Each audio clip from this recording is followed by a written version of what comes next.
नमस्कार दोस्तों। महाशिवरात्रि के इस पावन अवसर पर आज हम पौराणिक शिव कथा सुनाने वाले हैं, तो चलिए शुरू करते हैं। पूर्व काल में चित्रभानु नामक एक शिकारी था।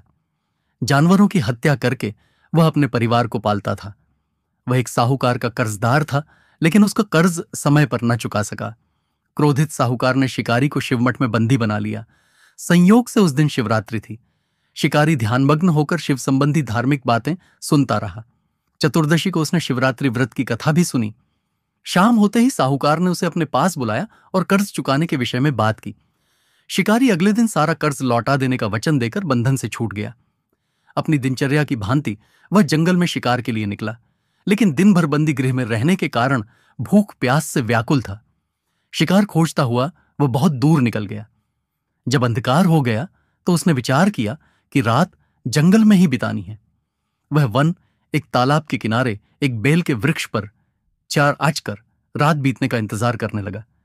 बिल्व वृक्ष के नीचे शिवलिंग था, जो बिल्व पत्रों से ढका हुआ था। शिकारी को उसका पता न चला। पड़ाव बनाते समय उसने जो टहनियां तोड़ दी, वे संयोग से शिवलिंग पर गिरती चली गईं। इस प्रकार दिन भर भूखे प्यासे शिकारी का व्रत भी हो गया और शिवलिंग पर बिल्व पत्र भी चढ़ गए। एक पहर रात्रि बीत जाने पर एक गर्भिणी हिरणी तालाब पर पानी पीने पहुंची। शिकारी ने धनुष पर तीर चढ़ाकर ज्यों ही प्रत्यंचा खींची, हिरणी बोली, मैं गर्भिणी हूं, शीघ्र ही प्रसव करूंगी। तुम एक साथ दो जीवों की हत्या करोगे, जो ठीक नहीं है।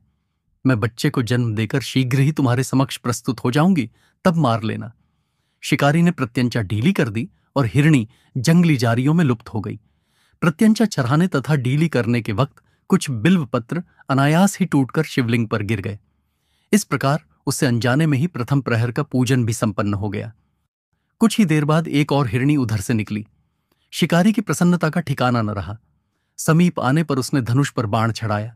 तब उसे देख हिरणी ने विनम्रतापूर्वक निवेदन किया, हे शिकारी, मैं थोड़ी देर पहले रथु से निवृत्त हुई हूं, कामातुर विरहिणी हूं, अपने प्रिय की खोज में भटक रही हूं। मैं अपने पति से मिलकर शीघ्र ही तुम्हारे पास आ जाऊंगी। शिकारी ने उसे भी जाने दिया। 2 बार शिकार को खोकर उसका माथा ठनका। वह चिंता में पड़ गया। रात्रि का आखिरी पहर बीत रहा था। इस बार भी धनुष से लगकर कुछ बेलपत्र शिवलिंग पर जा गिरे तथा दूसरे प्रहर की पूजन भी संपन्न हो गई। तभी एक अन्य हिरणी अपने बच्चों के साथ उधर से निकली। शिकारी के लिए यह स्वर्णिम अवसर था। उसने धनुष पर तीर चढ़ाने में देर नहीं लगाई। वह तीर छोड़ने ही वाला था कि हिरणी बोली, हे शिकारी, मैं इन बच्चों को इनके पिता के हवाले करके लौट आऊंगी। इस समय मुझे मत मारो। शिकारी हंसा और बोला, सामने आए शिकार को छोड़ दूं, मैं ऐसा मूर्ख नहीं। इससे पहले मैं 2 बार अपना शिकार खो चुका हूं। मेरे बच्चे भूख प्यास से व्यग्र हो रहे होंगे। उत्तर में हिरणी ने फिर कहा, जैसे तुम्हें अपने बच्चों की ममता सता रही है, ठीक वैसे ही मुझे भी। हे शिकारी, मेरा विश्वास करो, मैं इन्हें इनके पिता के पास छोड़कर तुरंत लौटने की प्रतिज्ञा करती हूं। हिरणी का दुख भरा स्वर सुनकर शिकारी को उस पर दया आ गई। उसने उस मृगी को भी जाने दिया। शिकार के अभाव में तथा भूख प्यास से व्याकुल शिकारी अनजाने में ही बेल वृक्ष पर बैठा बेलपत्र तोड्डा तोड्डकर नीचे फेंकता जा रहा था।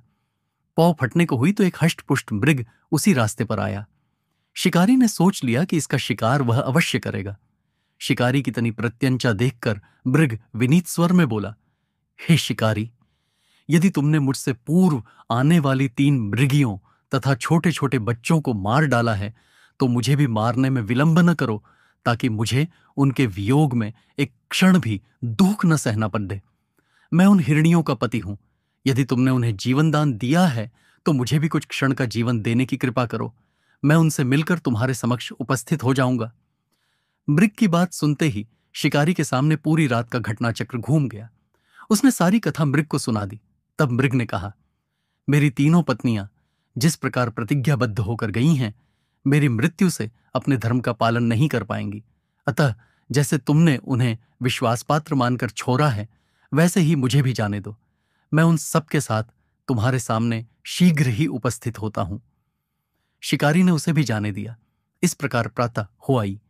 उपवास, रात्रि जागरण तथा शिवलिंग पर बेलपत्र चढ़ने से अनजाने में ही पर शिवरात्रि की पूजा पूर्ण हो गई। पर अनजाने में ही की हुई पूजन का परिणाम उसे तत्काल मिला। शिकारी का हिंसक हृदय निर्मल हो गया। उसमें भगवत शक्ति का वास हो गया। थोड़ी ही देर बाद वह मृग परिवार शिकारी के समक्ष उपस्थित हो गया ताकि वह उनका शिकार कर सके, किंतु जंगली पशुओं की ऐसी सत्यता, सात्विकता एवं सामूहिक प्रेम भावना देखकर शिकारी को बड़ी ग्लानि हुई। उसने मृग परिवार को जीवन दान दे दिया। अनजाने में शिवरात्रि के व्रत का पालन करने पर भी शिकारी को मोक्ष की प्राप्ति हुई। जब मृत्यु काल में यमदूत उसके जीव को ले जाने आए तो शिवगणों ने उन्हें वापस भेज दिया तथा शिकारी को शिवलोक ले गए। शिवजी की कृपा से ही अपने इस जन्म में राजा चित्रभानु अपने पिछले जन्म को याद रख पाए तथा महाशिवरात्रि के महत्व को जानकर उसका अगले जन्म में भी पालन कर पाए। ये कथा हमें करुणा, परोपकार और निष्काम भक्ति का महत्व सिखाती है। सच्ची भक्ति केवल पूजन से नहीं बल्कि दूसरों के कल्याण से होती है।